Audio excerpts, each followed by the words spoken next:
Hi everyone, welcome to Student on a Budget, and judging by the food that's in front of us right here, we really are on a budget. And this is going to be the Eating on a Budget segment of the channel, where we focus on really cheap meals. Here we have some Banquet meals. Anyway, this is all we're going to be reviewing these next couple of videos, but today I'm going to be reviewing the meatloaf meal, or the Salisbury steak meal, or the chicken fried chicken meal. Whichever one it is. Hopefully you all enjoy it. I might be doing the Salisbury steak. I am leaning towards the Salisbury steak just a little bit. So without further ado, let's get into the review. Alright, so here today we have the Salisbury steak meal. And it is gravy and Salisbury steak made with chicken, pork, beef, with mashed potatoes and corn. It does say it's a good source of protein. I wouldn't really believe that because it is a frozen meal, a ready-to-eat meal.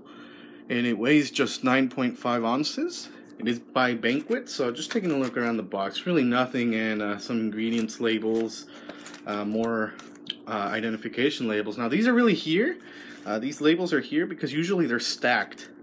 They're not really like displayed like a item like this. They're usually stacked, and just glance at the name and whatever it is.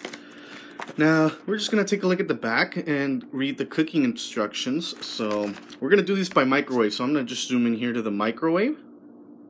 And you can go ahead and pause that just so you guys can read that. Alright, so let's read the instructions. The first step is to cut and remove the film cover from the potatoes and then microwave on high for 3 minutes. Next step after those 3 minutes is to stir potatoes and microwave for an additional 2.5 to 3.5 minutes. I'll do 2.5. Then after it's done, you let it stand for 2 minutes, and it's going to be very hot, so be careful. And then you check that the product is cooked thoroughly. Now, if you want to do it in a conventional oven, I'll still have the instructions down here for you to see, but I won't do it through conventional oven. So we're taking this out of the container now. There we go. I know there's an easier way to do this, but I try to do it the faster way. And just taking it out. I know this might disgust some of you, and this is a frozen meal. There's the Salisbury steak right here, the Salisbury steak with gravy, the corn, and the mashed potatoes. Now the instructions do tell us to cut a slit here, or remove the plastic completely from on top of the mashed potatoes.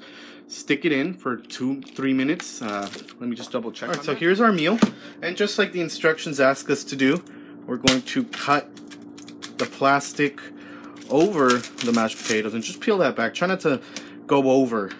And as you can see here, the mashed potatoes are exposed, and we're going to stick this in the microwave for 3 minutes. Alright, as you can see there, my microwave is primed and ready to go. All I have to do now is just put in the frozen meal. Now, it's not really recommended to use the frozen dinner feature on your microwave if your microwave has it. Just put it in for 3 minutes on high and hit start.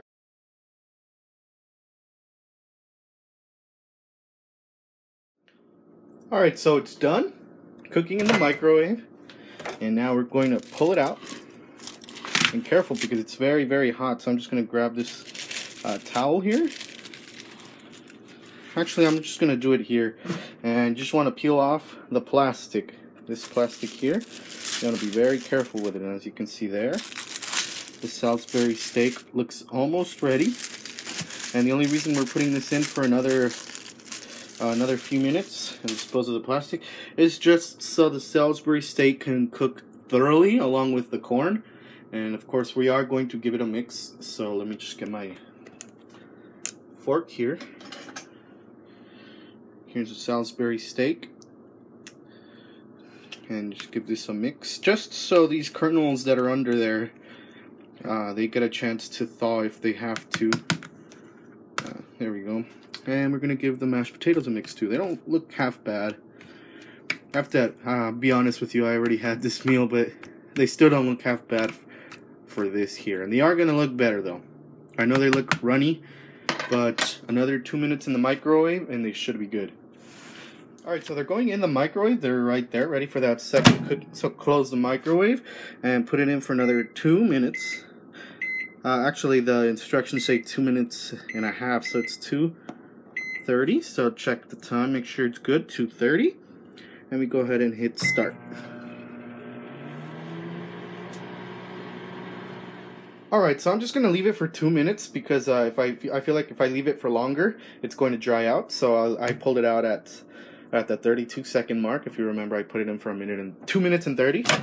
So here it is. I did take off the cover because I felt like it wasn't gonna cook thoroughly. So this might affect the way it cooks. I'm not sure about that. So be careful when pulling it out. And we're gonna let it sit for 2 minutes, and I'll see you at my desk. Alrighty, so here it is. And as you can see, here is a steak. It's nice and firm. It is a patty. They did probably shape this into a patty intentionally. That's what it's called, a Salisbury steak. It is named after someone whose last name was Salisbury, who created this. And he created this intentionally with the purpose of making ready meals. And you might want to look into that if you want to learn more about that. And here's a corn. Remember, it was all watery when we were cooking. I'm sure it would have been more drier if I would have left it longer in the microwave. But that's how I like my corn. And here, of course, is the mashed potatoes. It looks more like mashed potatoes now. It used to be like a really soft mash when we checked up on it the first cooking time. But now, it's just fine. So we're going to go ahead and eat this. Now, I do apologize for the shady camera, but I guess it's time for me to eat the meal. So I'm going to cut into the steak and get some gravy with it. And here is a part of the meat, so I'll go ahead and try it.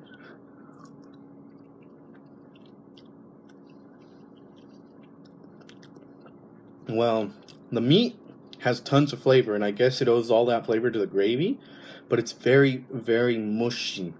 I don't know if you could hear me bite into it, and again, I do apologize beforehand for eating in front of you like this, but for the purpose of a review, and my review on this steak patty here is it's really good. It has lots of flavor, but again, it's very mushy.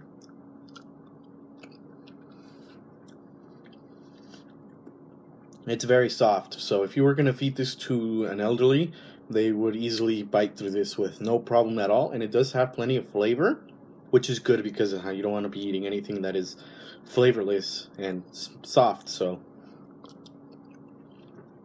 thanks to the gravy, it tastes really good. Now I'm going to move along to the corn.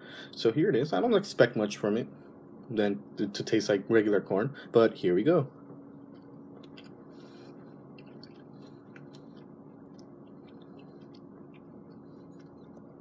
Alright, so the corn has lots of flavor.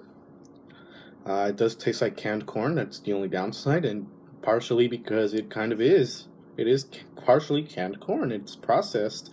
I don't expect it to taste like corn off the cob, like fresh corn, but it is pretty good. It's decent.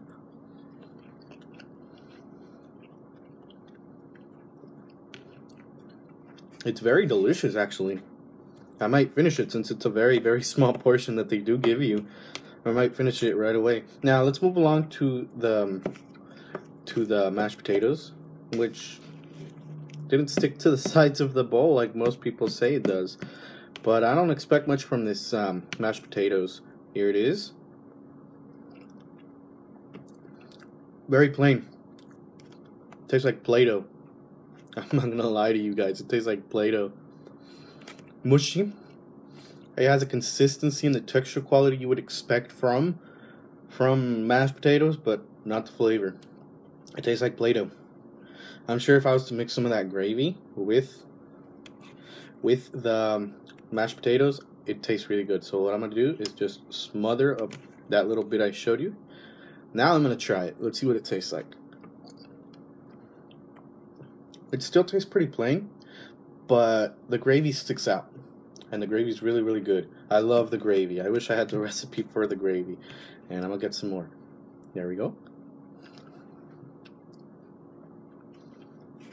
And again, thanks to the consistency and the quality of the mashed potatoes, I'm able to pass that down without chewing anything. So again, if this meal, you want to give it to an elder because they can't chew too much hard stuff, it's pretty good. I can just grab some mashed potatoes, smother it in the gravy,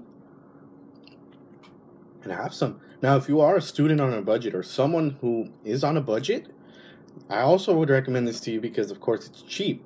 I don't expect too much quality from these foods, but again, it's cheap and it's delicious. Here's another piece of that steak. I'm gonna finish this. Thank you all for watching. See you all in the next one.